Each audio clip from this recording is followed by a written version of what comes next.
welcome to NSA-New Mexico Speakers Corner. It's the National Speakers Association, not the National Security Agency we're talking about here today.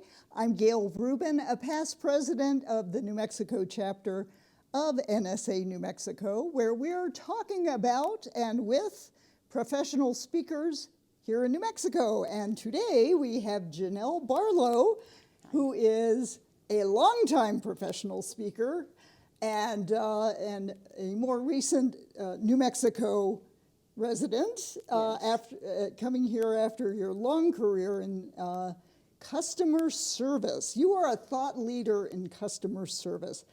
How did you come to do that? I started doing programs. They went very well, and then I started doing research, and then I wrote the book, A Complaint is a Gift, and then that really set it off. That book, the title of that book is so compelling, A Complaint is a Gift. Actually, most people can't even look at it and think a complaint is a gift. It does make sense to them because, they're the opposites. Well, complaints, it just feels like an attack or it's something unpleasant to be the recipient of. Yep. So how can a complaint be a gift? Well, there's a bunch of reasons, but the obvious one is that you can maybe keep those customers if you handle that complaint well. And you probably a business probably spent quite a bit of money making that customer theirs, and then something happens and the customer leaves, and you've really lost that investment in that customer. And so how does one approach this idea that a complaint is a gift? Is it a certain mindset? Yeah, that's exactly what it is, Gail. It's a mindset. But most people don't see complaints as gifts. When I wrote the first edition of A Complaint is a Gift, and that's the second edition you have there. The third one is going to be coming out in November. November 9th is when it gets launched. And when I first did this, I would go into bookstores and do book signings and talks about it. And there's so many people who would make the announcement from the front of the bookstore, and they would say, and we have Janelle Barlow in the bookstore, and she's going to talk to us about a compliment is a gift. I mean, they literally, they literally couldn't even read it from the book title. It's so ingrained that these complaints are horrible, nasty things that we have to endure. It's very, very hard for companies to keep people who deal with complaints. They got to shift their mindset about what it is that they're doing. So what kind of companies would work with you? It's really tremendous numbers of different kinds, but obviously the hospitality industry. So that includes entertainment and cruising and you name it. Anything that deals with hospitality, hotels. So you got to go on cruises, and it was a business trip? I worked with Viking Nice. Cruises. We designed their entire service program. It was wonderful. It was just a wonderful opportunity. And they got it. They got it that a complaint is a gift. And yes, then you can get into manufacturing because the complaints don't just come from the outside, from customers to the inside. The complaints also come internally. And if you've got one department fighting another because they're not cooperating with each other about what needs to be done, that's a real problem.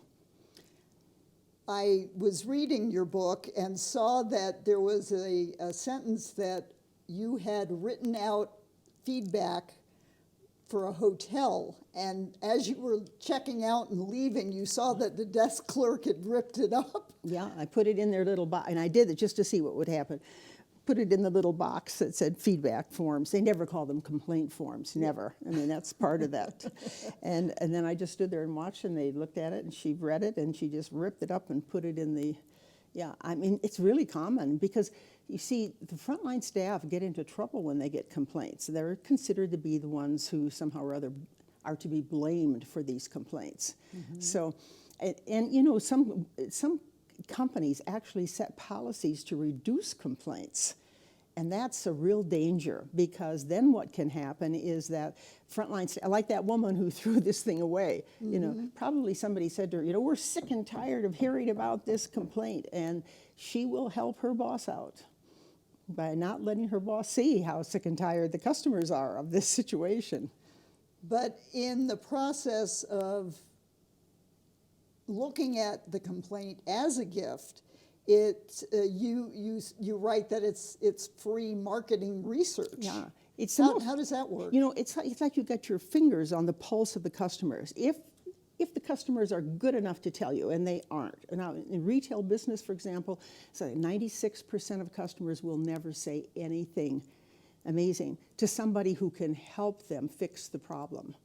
Now, they will tell other people, and that's where our reputations get destroyed, is you know, you believe what your friends say. You're at a dinner party and somebody says, and you believe that, and it's in your head almost as if you had that experience yourself. So it's free research. And if a company can handle a complaint well, if they can treat it as a gift, then what happens is that that customer no longer has a need to go out and tell 30 people or however many they're going to tell, especially online. Well, and if it is appropriately handled, you say that the customer can become yours for life. Yeah, They'll or be your certainly biggest they'll be fan. stronger. They'll Yeah. buy more. Yes, they will. They Yeah. definitely. There's lots of research about that. In fact, there's some research that suggests that 25% of all really loyal customers who get that attitude in their head, it started with a negative experience that got handled well. And you know, if you just think about it from families, if a family has a problem and they can fix that, they can resolve it, the intimacy, the strength of that partnership becomes stronger. If they never have any problems, then just about anything can tear them apart. So, but I believe very strongly that because they're gifts, what we do is we say thank you when we get a gift. And that's one of the starting points that we make, is to thank the customer. And you just, as long as you keep saying that, you reinforce this whole notion of a complaint is a gift. This is a person who's going to help me by giving me some feedback that maybe I can use. But it is a mindset. And so we have a little piece of video of Yes. you actually demonstrating this idea. Yes. Let's take a look at that video. Great.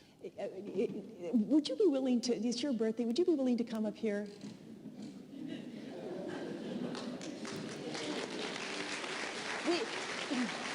We won't embarrass him by singing happy birthday. How about that? We won't do that. Because I know some people really hate that birthday song. But let's try something here. Oh, she's even gonna mic him. Does it feel like a special day to you? Are you that kind of? It's a wonderful day. It's a wonderful day. Yeah. Okay. Yeah. Well, now let's pretend for just a moment that you and I are colleagues here at USAA, and it's your birthday, and you and I work together. We see each other around, okay? Sure. And so I come up to you and I say, tell me, what is your name? First of all, I should know that. Rafe. Rafe. Rafe. Rafe. Rafe. Hi. Hi. Hi, Janelle. How you doing? Special day today, isn't it? Yes. Yeah, listen. It's not much, but I just wanted you to know that it's just a little something for you for your Oh, birthday. nice of you. Thank you. I really appreciate it. You want to look at Is this going with my parking space too? it? Do you get a parking space? Yes. Oh, how exciting. Oh, thank you. It's really nothing. It's nothing. It's just a little box. You know, I notice you have things on your desk, and sometimes you can put little, you can just put little things in there. Yeah, it's handmade. I got it in Malaysia. Malaysia. Yeah. How wonderful. Oh, with your jewelry? You like it? Sure, it's great. Okay, give me that. Oh. All right. Okay. Okay. I wanted that. Okay. I'm the complaining customer. Okay. Okay. I just wanted to say to you that I have been put on hold for the last 5 minutes, and I just think that's an unacceptable standard here at USAA. I'm sorry to hear that you're encountering that, So am I. Janelle. That's why I said it. Okay. Goodness. I just don't know what to say. Yeah. And I've been to a seminar.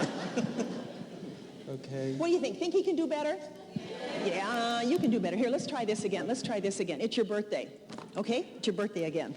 You'll get lots of birthdays today. Hi, Ray. I feel like a Pavlov dog. I'm being trained to say the right thing. Hi, Ray. Hi, Janelle. Special day today. You look wonderful. You know, do you use special creams or something? No. You look great. You look fantastic. Listen, this is nothing much, but I just wanted you to know that I was thinking about you, and I just got you this little... Oh, how wonderful. Is it something from Malaysia? How did you know? Like it? Oh, do you like it? Oh, yes. I love wood products. Oh, great. I'm so glad. You really know my character. Yeah, well, I'm so glad. Let me open it and see what it is. Yeah, it's just for putting things in. You could put licorice in here, I don't know, pencils. Yeah, pencils would be great. Yeah, or paper clips. Yeah. Okay, give me that. All right. Okay, I'm the complaining customer. I just wanted to call and say that I think USAA is getting too darn big.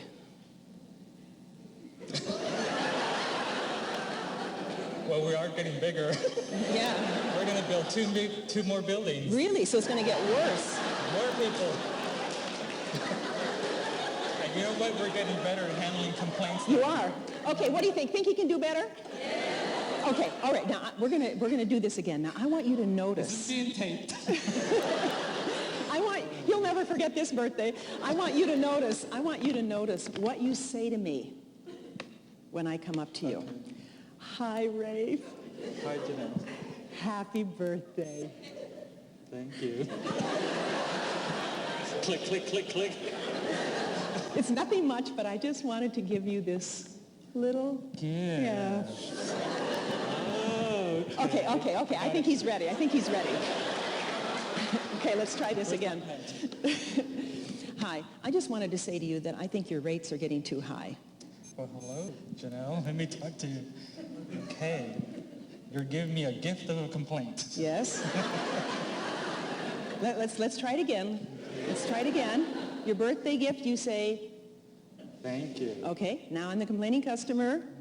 I just wanted to say to you that I think your rates are too high. Thank you for letting me. Yes! Wow. Now, why should he thank me? Yeah, because I'm getting a gift, and I'm giving him a gift, and what do we do when people give us a gift? And we say thank you. This is yours. Thank you very much. Happy birthday. And I just have to say you're an attractive lady. Well, thank you. That was a compliment. I suppose I should give this one away. You know, it's amazing what can happen if you say thank you as the first thing, and it's a logical thing to say. And he had to work for that, boy. Yeah, you know what? I have taught this to so many, literally thousands of people. And then people that I've taught have taught it to other thousands. And if they can remember to say it, because the first inclination when somebody attacks you is not to say thank you. Right. But if you can remember to say it, if you can get that in your mindset, as the customer walks up to you and they're going to give me a gift, I'm going to say, thank you so much for letting me know. Yeah. Well, and that is a hard thing to do when It is. somebody is getting in your face and, Yeah. and complaining. That's right. Yeah, it is. How do you get into that mindset? Just You know, this is where I think education comes in. I think you have to have some practice in doing it. You have to have a real sense of belief that this is in fact a gift. If you see it as something that is an attack, then you're not going to say thank you. It's just not going to happen. Mm-hmm. Now, some people, when I do that demonstration, just watching somebody else, there would have been some people in that audience who left that room and then just instantly started saying thank you. And other people, not so much. I remember once doing a program for Hewlett-Packard, and it was a day-long program. We spent the whole day doing thank you, and I'd give them examples, and they would say thank you. And at the very end of the day, I said, okay, let's try it one more time. So there was a woman in the room, and I gave her a complaint, something that had happened. And she looked at me, she said, that's not my job. oh, ooh. And the whole group, we've been talking about this all day long, and the whole group just started laughing because, you know, she didn't get it. Oh, man. She didn't get it, and I don't know what it takes to get somebody like that to make that change. But when you make that change, people have told me just some incredible stories about how they have saved business for their company in major ways. I mean, really major ways. So as a speaker, how do you make money doing what you do? Well, I make some money off books. Authors don't make that much money, but it's a calling card. it's a calling card, and it's been around since the first volume came out in 1988, and it sold 300,000 copies. So I've made some money, and the more I sell, the more the publisher gives me. So there is money to be made there if it sells well. And the other way that I make it is through speaking. That's really, I'm able to raise my fees. I'm able, people want the author of the book to speak to them. So there's money to be made there. I made a lot of money that way. But where I really made the money is in designing programs for organizations. Training programs, consulting programs. So when we worked with Viking Cruises, I think I worked with them for 5 years with a whole team of people. And I made a lot of money. Well, and that's return business in training. That's right. There's And turnover and new people. Right. And I've worked a lot with casinos. I've made a lot of money. Took some of that money that people put into the slot machines and turned it back over to me. Because, organizations don't know how to teach people to really handle complaints effectively. It is an ongoing, continuing problem. They just don't know how to turn that around. Part of what they do is they just say to people, they say to their staff, this is what you should say. And typically what they tell them to say is to start off by saying, I'm sorry. And when somebody says that to me, when I complain and they say, I'm sorry, I say back to them, well, I'm sorry too. Not really getting off on a good foot with that I mean, conversation. They say that they're sorry before they've even heard me say what my issue is. Yeah. It's really a ridiculous thing to start off a conversation. Is I'm sorry. I would think saying thank you is sort of like verbal jujitsu, where you're turning the energy around. Totally. It's what people call, it's part of a communication chain. And the chain is that when I say to you, thank you, then you would automatically say, you're welcome? You're welcome, exactly. That's what we say. We say, thank you, you're welcome.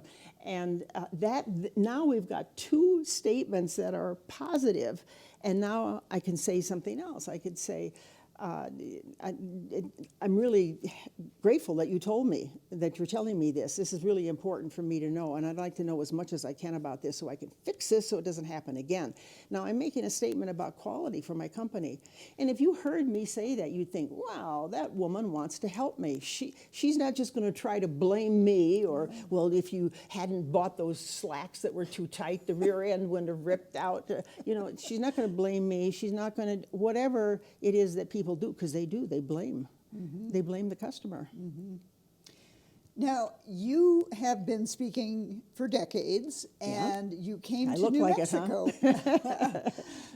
But you're a relative newcomer to New Mexico. Yeah. Talk a little bit about your experience with the National Speakers Association and the various places that you've lived. Well, I joined in the National Speakers Association in San Francisco. They had, just a couple of years earlier, had started this very robust speaking group. Patricia Fripp is a name I think you know. She was the one who started it, and she really, and San Francisco had a huge speaking community. And so she set that up, and I joined it after a couple of years when I first met her. And then I just stayed in it. And I went through all the leadership positions in Northern California. It was a great chapter. And, speakers spend a lot of time on the road. They're going from one place to another. And so when you have this community of people that you can go to a meeting every month, or events throughout the year, parties, all of these kinds of things, then you really form a community.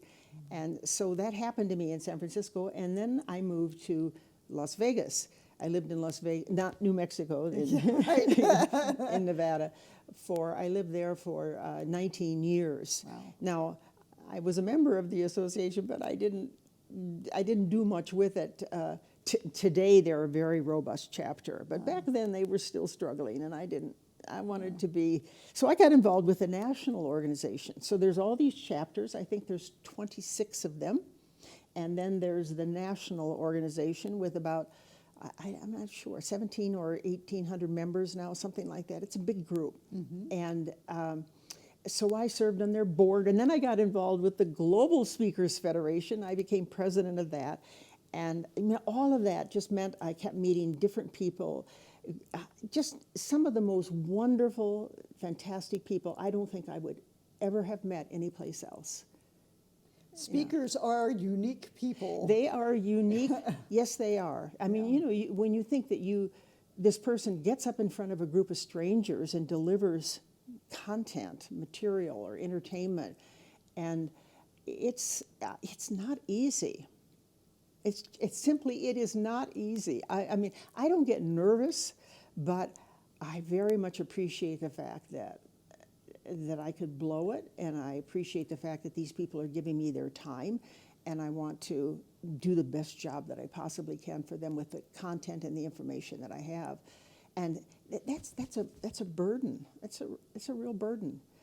Because you know, you can stand up in front of a group and really say some stupid things. Yeah, I've done that. Yeah. I certainly have done that.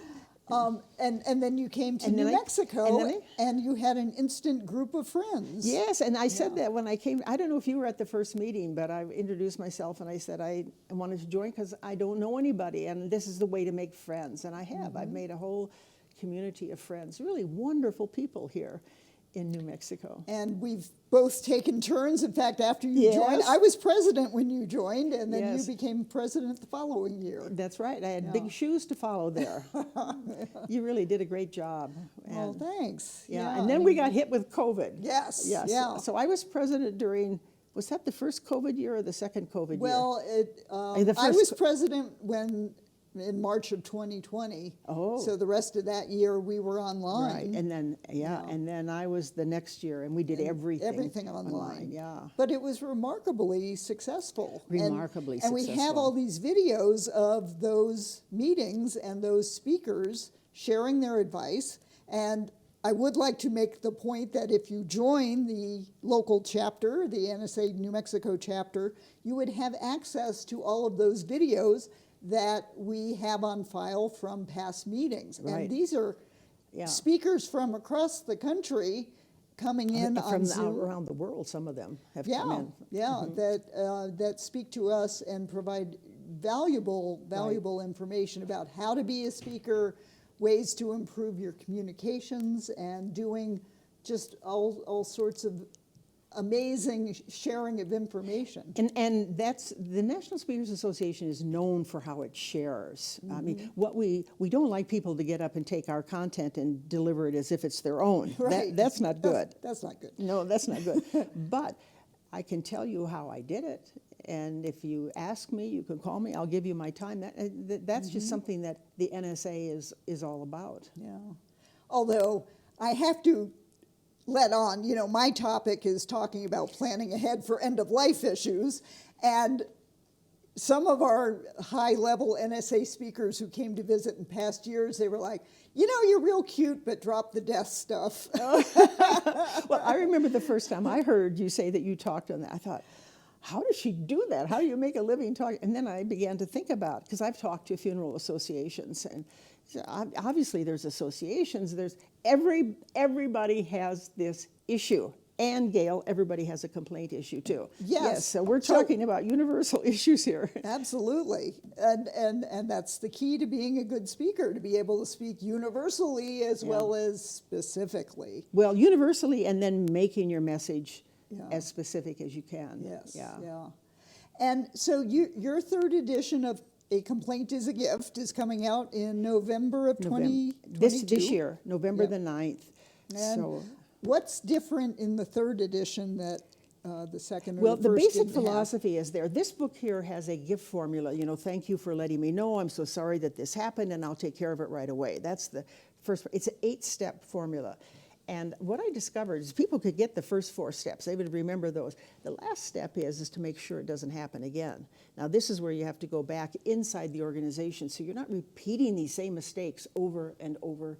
If you're not learning, then what's happening? Mm-hmm. So what I did was I converted those 8 steps into 3.